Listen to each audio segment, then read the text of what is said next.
Okay, everyone, welcome back to the final session of the afternoon. Very excited to do this. I'm still Jack Ashby. I'm now here in my capacity as one of the NatSCA trustees, and I have the extreme honour of chairing this session. As you know, the main theme of this conference is helpfulness and hopefulness. And so what we thought would be really nice when we were talking about organising this conference was inviting three people that we've started to refer to as the NatSCA grandees, and we hope they don't mind. But these are three people sat next to me who have been a wonderful part of the NatSCA community for a very long time. I hope they won't mind me saying that either. And in the spirit of hopefulness and helpfulness, whenever I speak to these people, I always feel like a little bit happier at the end of it, and that is something that always happens at NatSCA. I think it's a nice. A lot of us think of NatSCA as a family. If this is your first NatSCA, welcome to the family. These three people are the aunties and uncles you want to sit next to at your family Christmas dinner.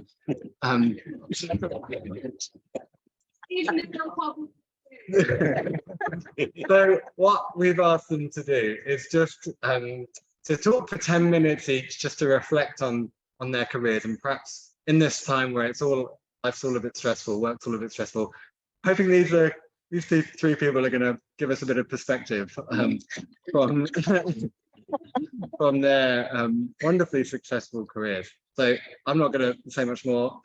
They've got 10 minutes each, and then we'll have 20 minutes of hopefully questions from the floor, a bit more of a conversation.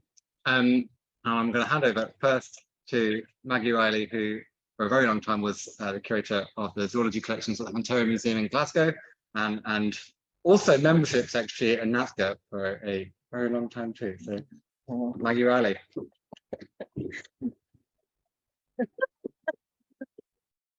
Well, thank you very much for the invite and for your kind reception. And if I wasn't nervous before, which I was, I am now. So my title is my favourite and mildly philosophical. It's my favourite question from cheeky wee boys coming to the Zoology Museum. Oh, Mrs, is that real? And I think it applies to parts of my career as well. And you can see I am retired, but they haven't got rid of me yet. I'm there in an honorary capacity, actually doing a project I very much wanted to do when they paid me, but there was never any time. So I must say that at the outset, I love my job, and I know I share that with many people here. And through all the ups and downs, the good and bad times, I stayed for a very long time, 42 years, if you must know. And I may have been angry and sad some days, delighted and happy other days, and I was never bored, and I learned something new every day of my working life, and I think that's inspirational in itself. I also have to say that my comments here apply only to the zoological collections. The Hunterian Museum is a multidisciplinary organisation, and I think it's fair to say there's been an uneven distribution of resources over time. So other parts of the museum may report different stories from this one. I'd also like to say I have met many wonderful, talented and skilled people on the way. Any of them in this room are associated with NatSCA and its precursors or other natural history organisations. And the sharing of knowledge and expertise, I think, is one of the outstanding features of our community. And we often think of ourselves as a family, and I think that's right. There's always someone you can ask for advice, and the benefit of the digital age is that you can get to them much quicker than you could in the past. And I have a firm and almost romantic belief that natural history curators can do anything, including getting a whale through a window. And if I was in any emergency, a team of you all coming over the hill to help me would be a great sight indeed. So at the Hunterian, just to get staffing out of the way, let's say it's varied over time. It's a university museum. I won't bore you with the details, but in my time and to the present day, we've had between 0.6 to 2 FTE specialist staff in the Zoology Museum. That's like the best case scenario. I thought I'd have a bit of historic context because I think it helps know where you're coming from. So I'm just going to get my a little bit of context here. So it's multidisciplinary, as I said, with these disciplines. The zoology collections, all taxa, all areas of the world, every preservation format, and over 600,000 specimens, about 90% of which are insects. And it's been in 5 different premises over 4 centuries. So I'm going to go through, as a kind of, zip through the 4 centuries, and I'm going to rate each century how good it was for the collections. So the 18th century, it was founded by William Hunter, an expatriate Scottish doctor working in London. This was his house and museum. And that was good. He employed a specialist curator for a couple of years for the natural history material. 19th century, not so good. So top, the building on the top here, that's the original Hunterian Museum in Glasgow. And on the bottom, that's the present university premises and the main building where the museum used to be. And I couldn't resist putting in this picture, little watercolour of the move of the Hunterian collection from the top museum to the bottom museum around about the 1870s. Not the way we do a collection move today, but there you go. It's a charming watercolour. And you'll see some large taxidermy there. That's mostly vanished.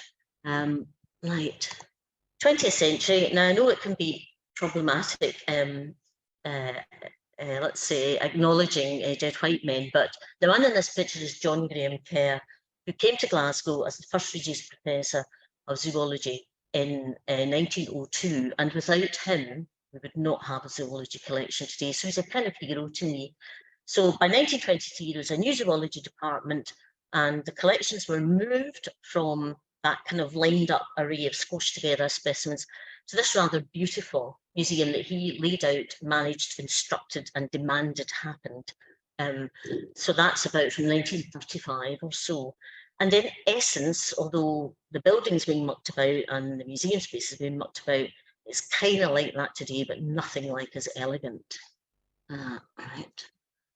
So to the 21st century, over time in my duration there, various schemes about, get the 5-minute warning, various schemes about moving to better storage. Now for zoology, we were in the attic, we were in the basement, we were in corridors and academic offices. As you know, attics and basements, not great. So various schemes came and went, and I think probably 2010, I'm not clear on the dates here, began to talk about a new collection centre across the road from the main university campus in Glasgow's Crimmen Hall. And initially, skeptics like me thought that'll never happen, but it did take off.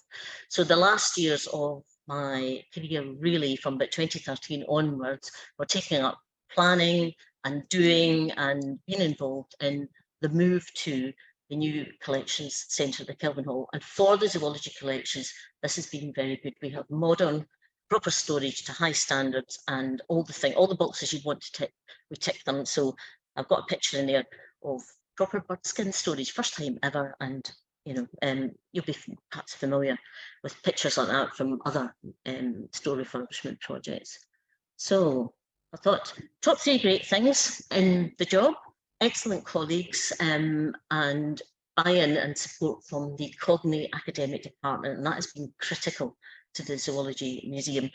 The gallery is still in the Zoology building, and we have a lot of buy-in from staff there. The museums are, it is popular for both personal and professional and academic reasons, and that's been very important to us. Also, students are a fantastic source of help and labour, and we are good for them. We run projects, many of the courses, student projects as a requirement. Of course, we must meet course criteria, but we get a supply of willing, enthusiastic, bright young people, and not just from biology.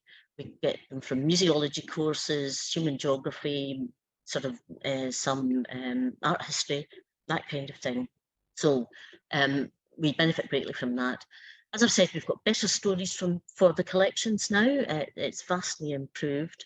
And in my time, we managed to get lottery money initially to fund a post for an entomologist, given that the collection's largely entomology.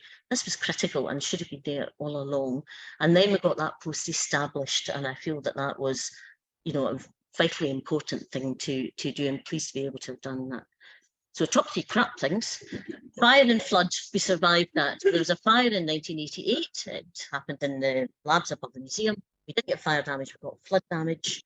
We survived it, we refurbed after it, and we learned a lot of lessons about disaster planning and effective management after something like that happens to you.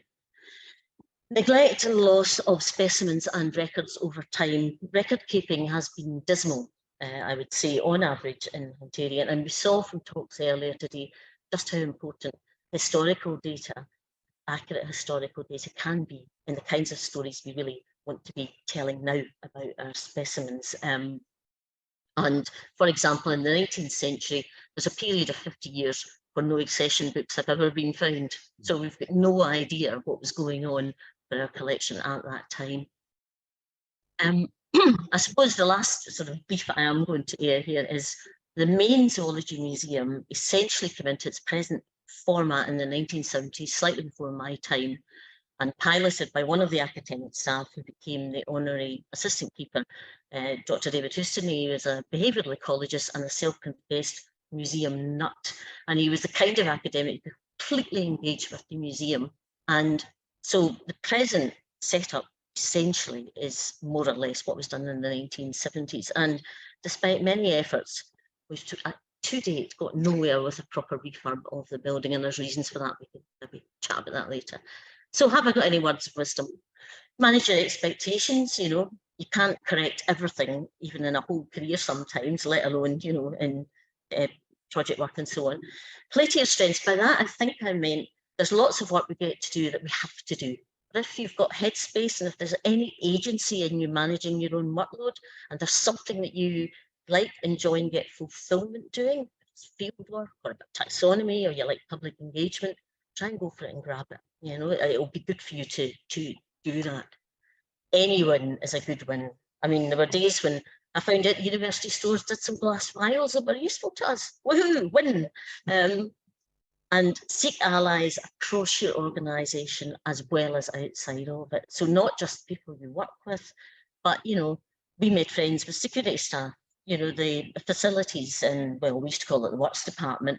It was really good to have people who sort of knew what to do when they got into the premises and knew where, if you had a flood, where to turn things off and that kind of thing.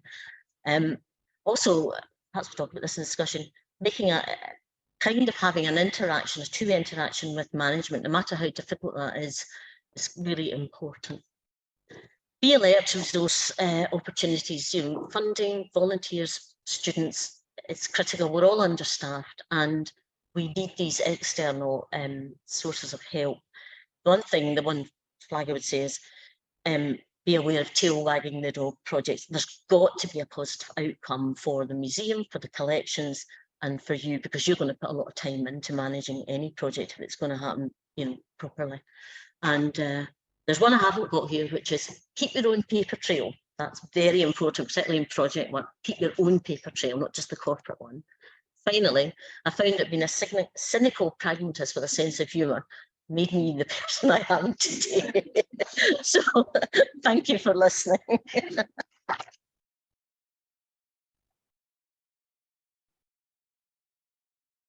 Thank you so much.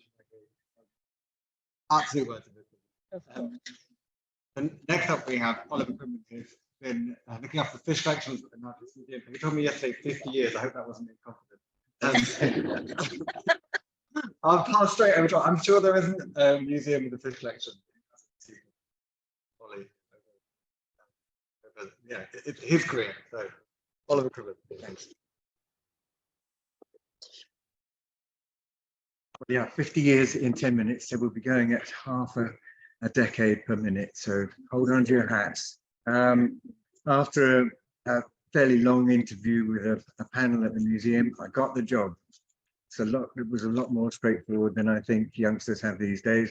And I started working in 1973.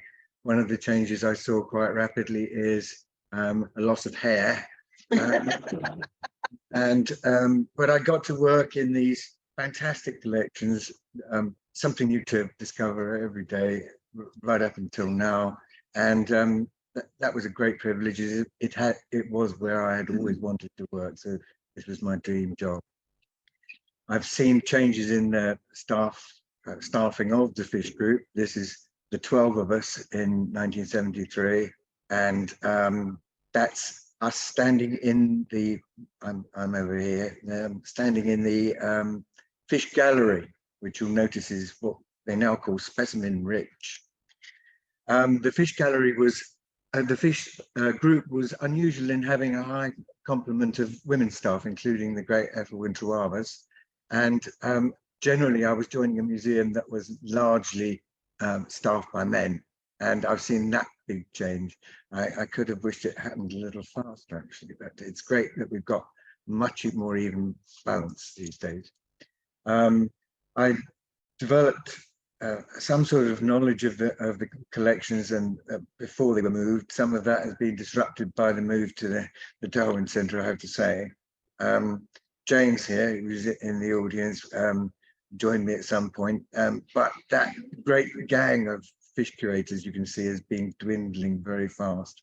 I developed, as well as the general collections work, I got involved in projects, and the ones that stand out, of course, are the big and momentous ones, like here's a threader shark from both these specimens are from Damien Hirst, the artist, I think, and a basking shark. I developed an expertise in preserving things in spirit, which has stood me in good stead and got me involved in other people's projects, like the squids, the giant squids at the museum, even defleshing the Thames whale for preparing the skeleton. So an expertise in wet preparation methods has been good, and it's resulted in my contributions to a recent volume on standards in wet collections, which I hope you'll come across. Other expertise that the job brought me to was looking at things like the dermal denticles that cover shark skin, how to identify them in artifacts and antiques that were being examined with a view to customs and CITES regulations, but also of interest to a swimsuit company who wanted to make a go faster swimsuit that actually had some revenue generating capacity for the museum, which got some of the seniors very excited. We developed as curators techniques such as radiography and clearing and staining, the really useful support research support methodologies. I got paid to go fishing, which is quite great. So some field work in Lake Victoria, Kalimantan, and Myanmar. Those are the glamorous places. We've also got the North Atlantic and the River Thames as well. But I've seen a change in my period of office from packing up lots of specimens and actually transmitting our specimens around the world in parcels. Increasingly, we swing to requests for tissue or images. Here's James extracting some DNA in a fairly sort of primitive way from a sawfish rostrum. That's the sort of thing we get asked for more increasingly. The work threw me into contact with various groups. So the angling community, ratifying records for the British Record Fish Committee, and also developing a skill in creating reasoned IDs.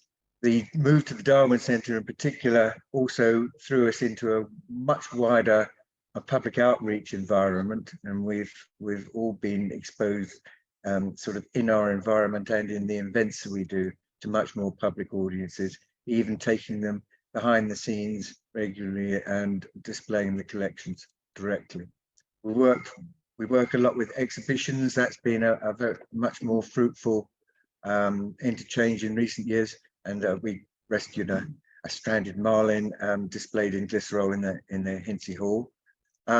The audiences, the sort of people have been enabled to meet during my career has involved VIPs such as the Queen here and the Duchess of Cambridge, looking at the Marlin again.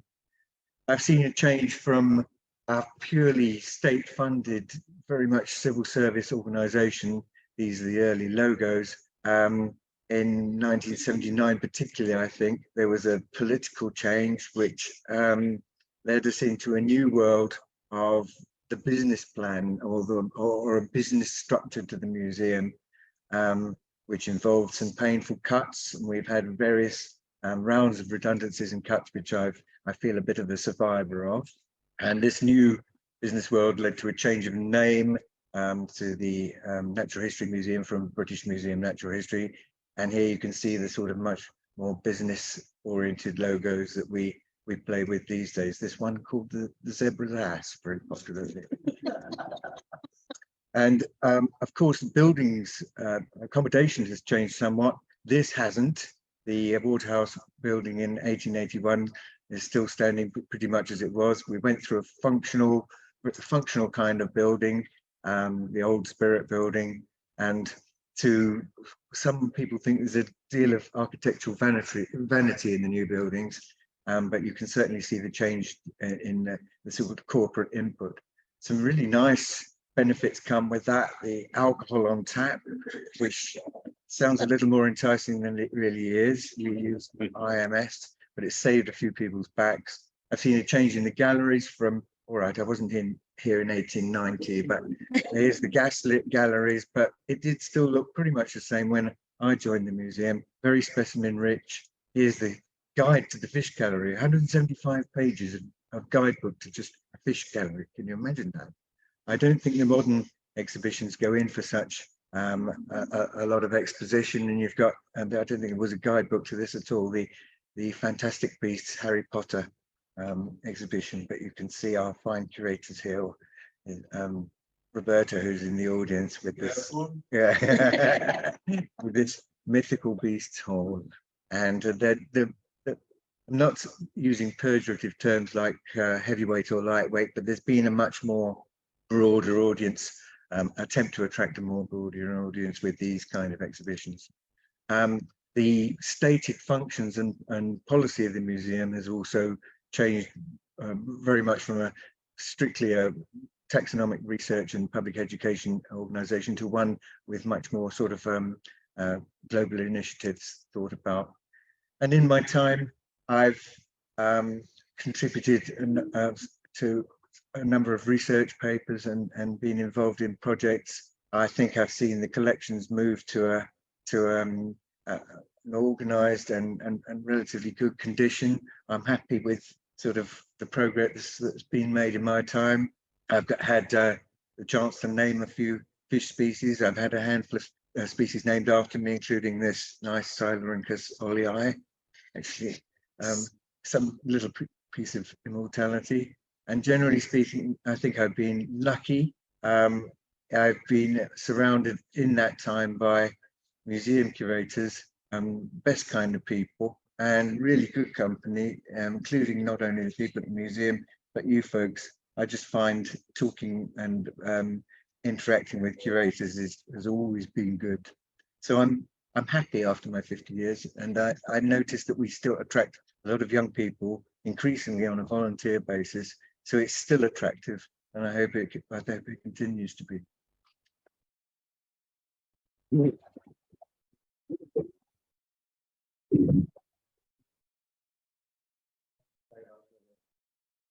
Good to be here.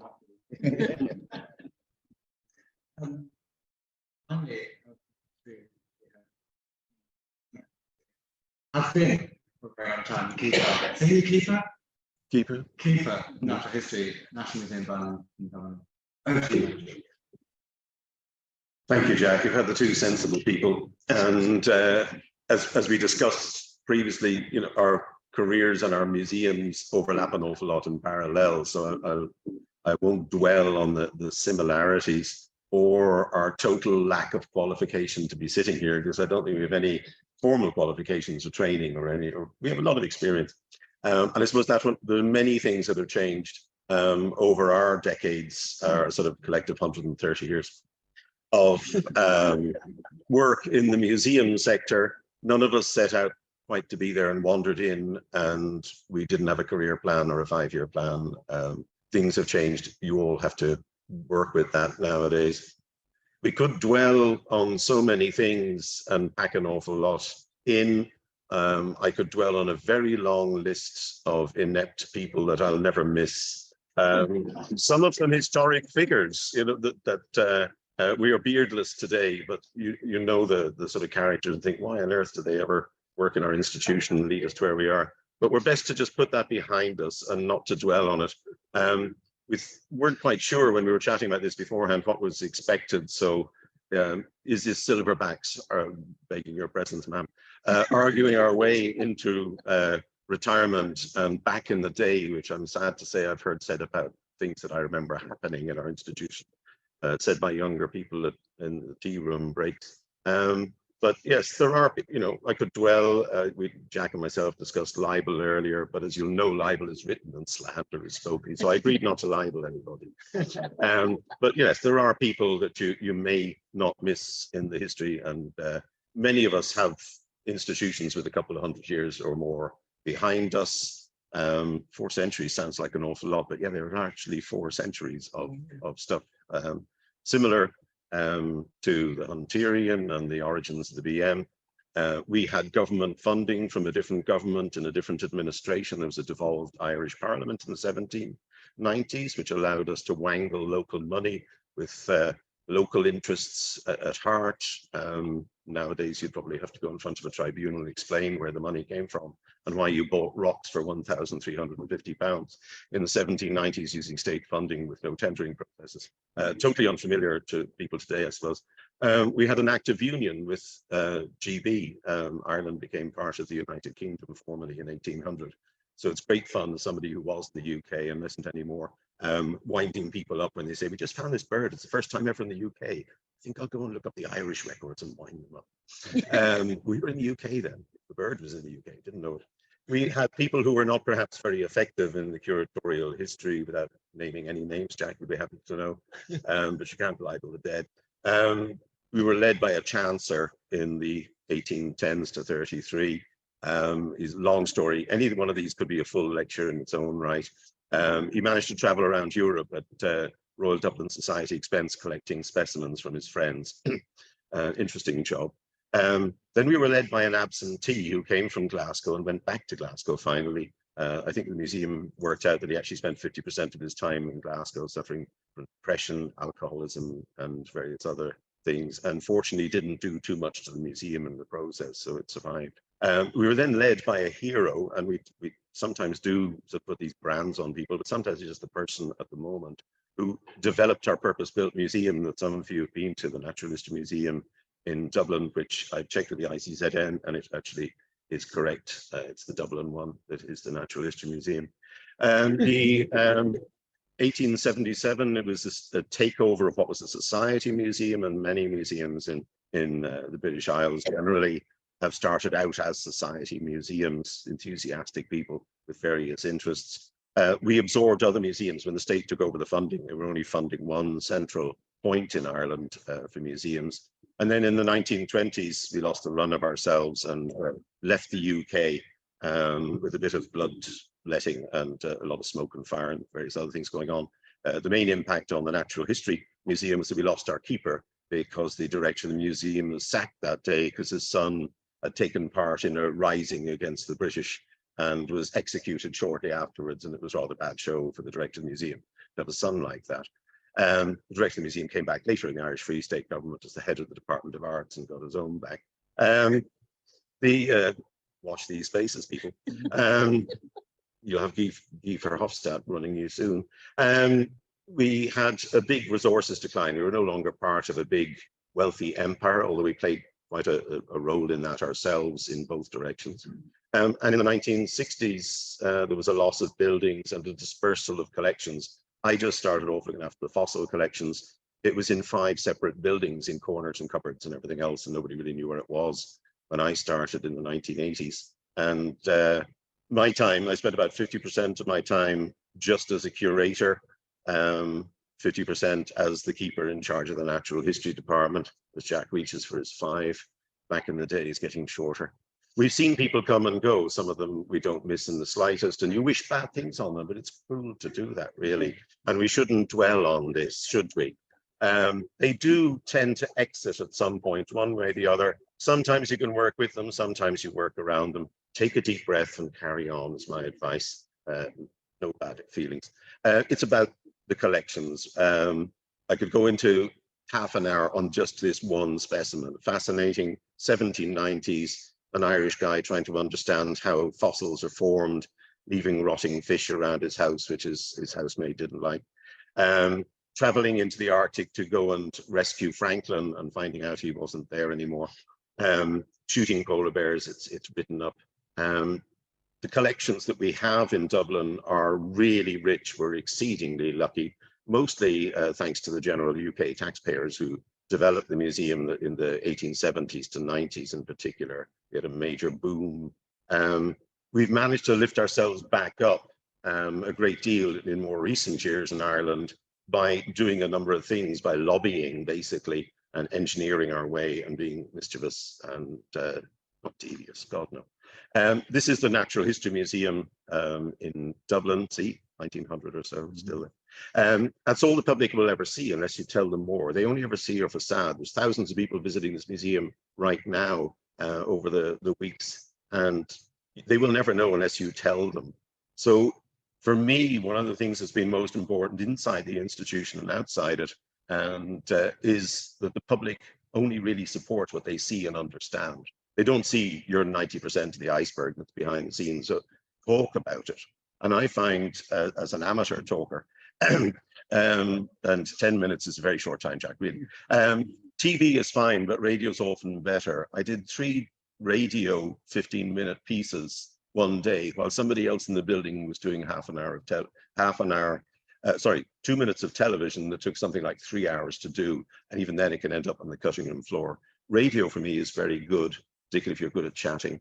They're often desperate for content. You can lead them. It's faster and less hassle than TV. And museums do quirky stuff. Get your quirky stuff and don't answer their questions. That's silly. Go and tell them something interesting that they will all remember. And now in Ireland, 400,000 people know which is my favorite poo. I'll tell you about that later if you really want to know. We literally over the years, our museum is much loved, like many museums that you'll be familiar with. They've got strong local enthusiasm for it. In Dublin, it's called the Dead Zoo. I know it's not something that everybody loves, but it's a great brand. It's over 100 years old. We didn't invent it, but it meant, for example, that people who loved our building and wanted to show off their software, which demonstrates interiors of expensive houses to rich clients who might want to buy a 10 million euro pad from Madonna, and she's got bored of it. They couldn't show any of the stuff that their company does because it's all too sensitive because it's celebrities' homes. So they did the interior of our museum for nothing because they're an Irish-based company. So you can see our museum on this system, our museum website, NH3D, for free, simply because we were good friends. Learning outcomes, the word, phrase, it's new to me. One of the things I learned a long time ago, and I actually learned it starting off in this room, or a predecessor of this room, because I went to my first museum curators meeting in Stoke-on-Trent about 40 years ago, is you have to be a Jack, or a Jacqueline now, of course, we have to include everybody, Jack of all trades to be master of your own. You do need to be the person who can swing a whale through a window, as we do, or grab a thresher shark, or survive Thatcherism. Everything you do will make a difference. So even if you just sit in the corner and quietly catalog and label some stuff, it'll be better off than it was before you started. Every little thing that you do, or that little guided tour you did, you say, oh, I want to do that guided tour. Then you find that one of the kids has really got it. They've got the bug, they've gone off and studied the subject and had a great time. Customers not always right. Don't be frightened by them. You actually know a lot. They don't know what's behind the scenes. They don't know what exhibitions they could have. They only know what they see outside. And if you survey them, they'll say, I want more of that, or I like this more. They have no idea that you've got really cool stuff behind the scenes. They'll never know what your favorite poo is unless you actually put it out there. It's a hyena, by the way. Publicize what you do. Make sure people all know. I know that I've reached the spouses of board members through radio rather than the board members officially through the museum, so that they're being nagged at home about stuff that I can never get to talk to them about. And make friends. NatSCA is a great start. We've talked about it. It's a family type organization. They're there to be asked questions of. There's an email discussion list and so on. And when we started out, there were no textbooks, there were no training courses. There are now, and we're very lucky, and NatSCA can put you in touch with all of that. Thank you very much.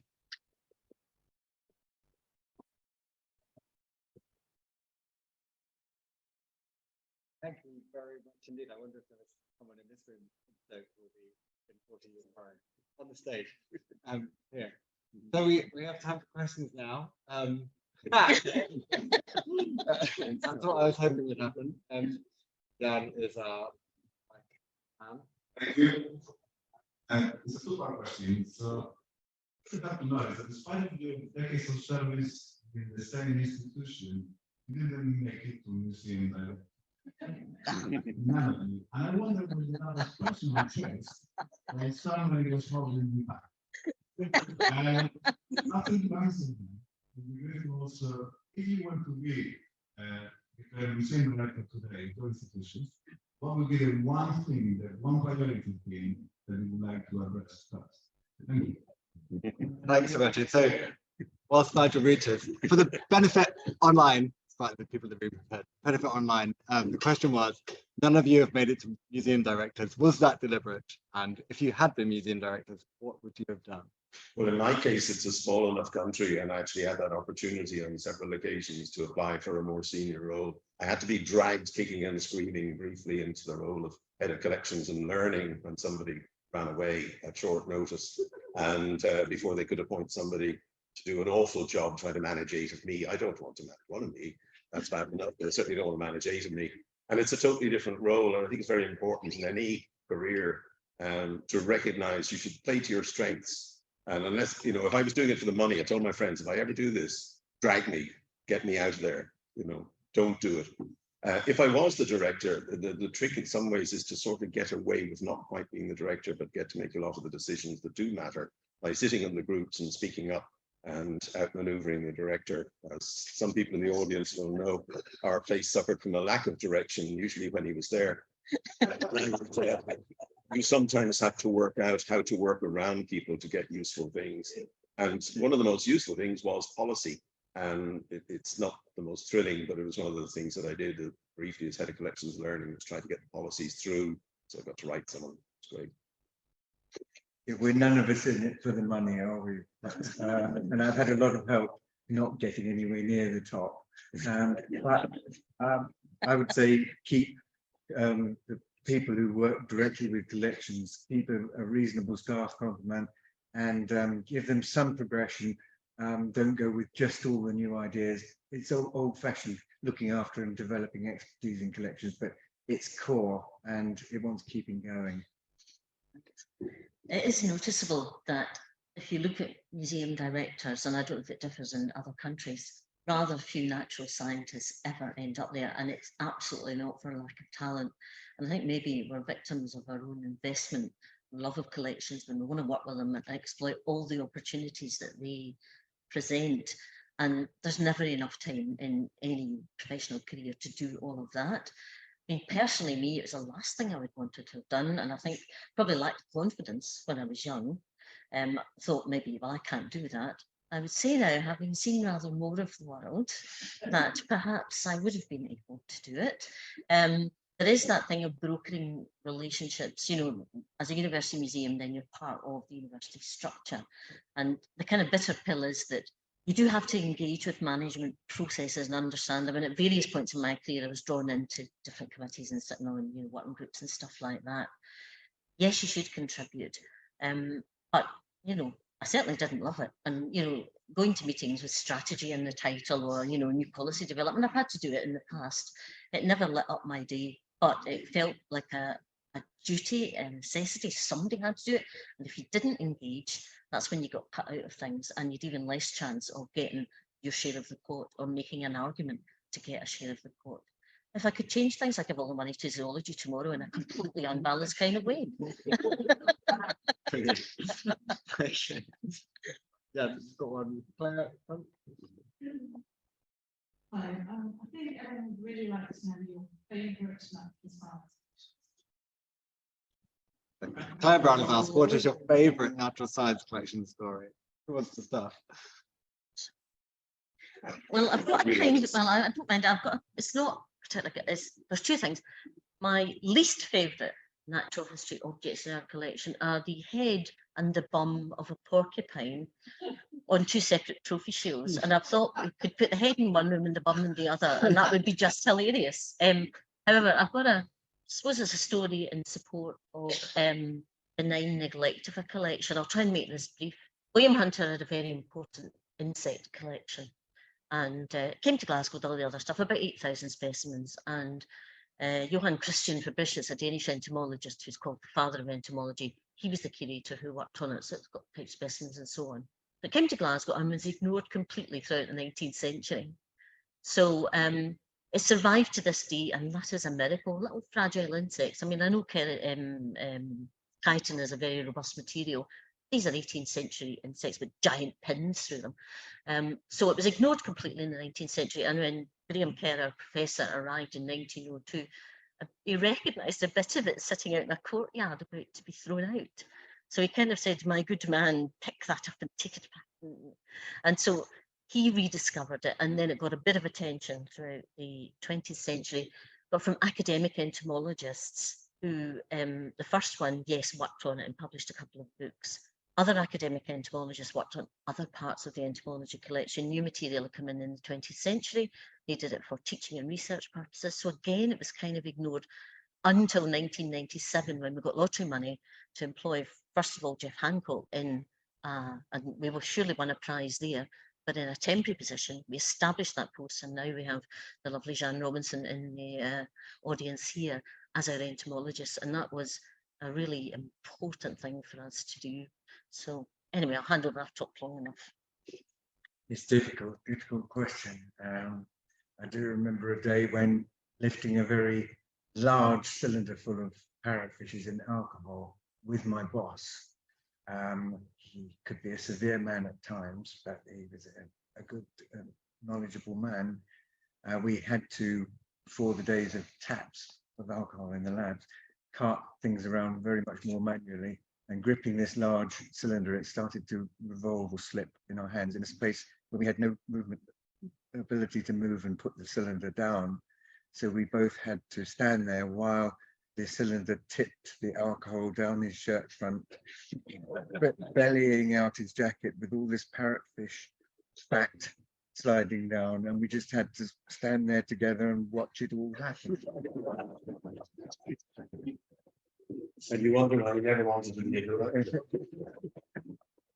Yes, there are so many things, and we could be here all night. We will talk to us later. Two things that stuck out for me, I suppose, sort of long-term career-wise. One was going on a field trip in Northern Ireland, looking at some historic mines and being shown around by somebody who kept looking at me oddly, and eventually explained that before he did his PhD on the mine work that he was doing, he'd come into the museum with his dad because they delivered a pile of rock to the house to be spread out as sort of gravel in their country house. And he kicked one of the pebbles and it had split open, and a little fossil plant was there. And he came into the museum and he saw a fossil plant. He then went on to study geology at university, and then he studied mining, and he traveled the planet, and he came back and he had his PhD. He was on this particular area. And that was all triggered by that one little interaction. Like, just have easily not been there that day. They could just easily have worked out, I've never seen a fossil on display in a museum because it's really a zoology hall, and why would I go?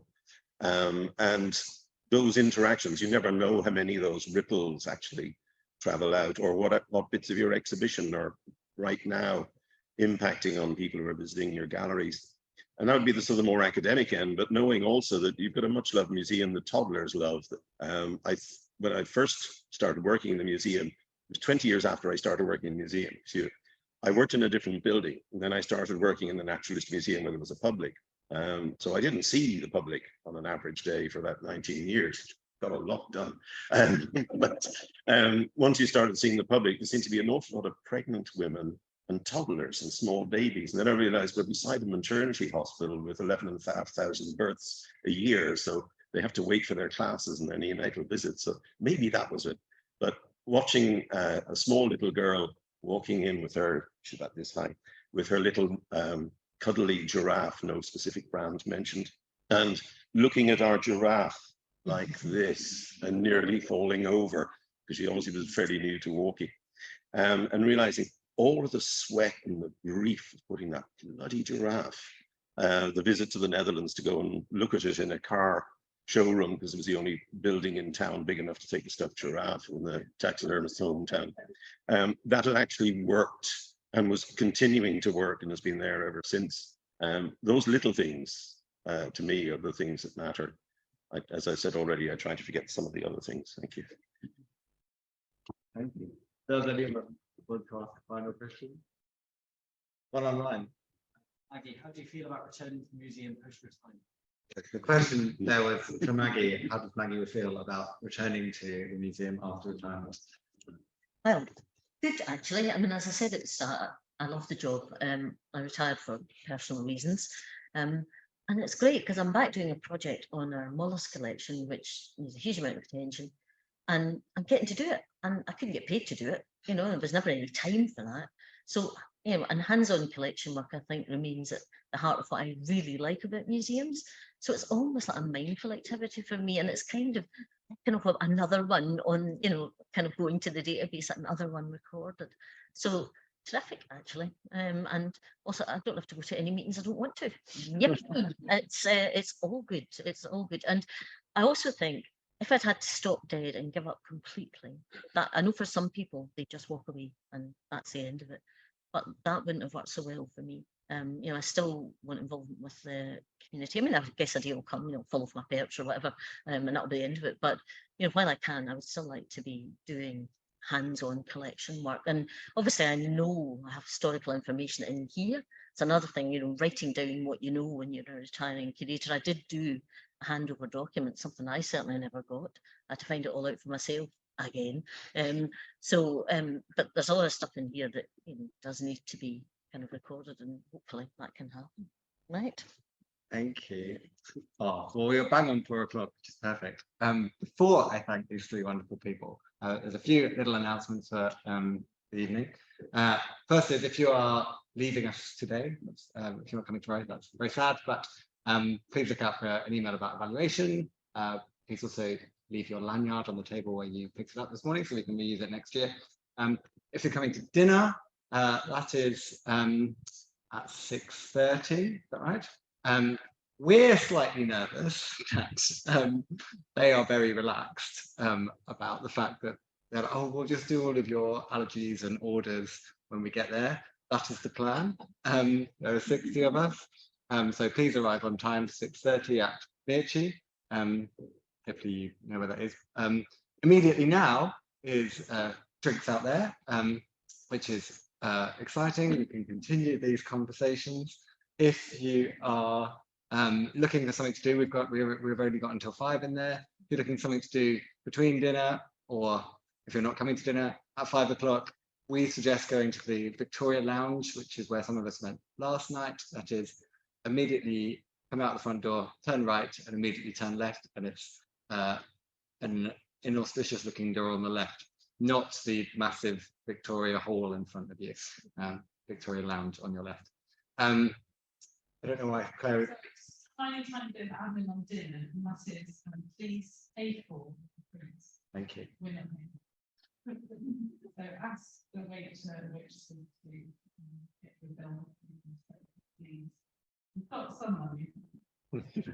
And what we would like to do as the very last thing before we leave is, after I thank these 3 people, can everybody come on stage for a family photo? That would be a nice thing to do.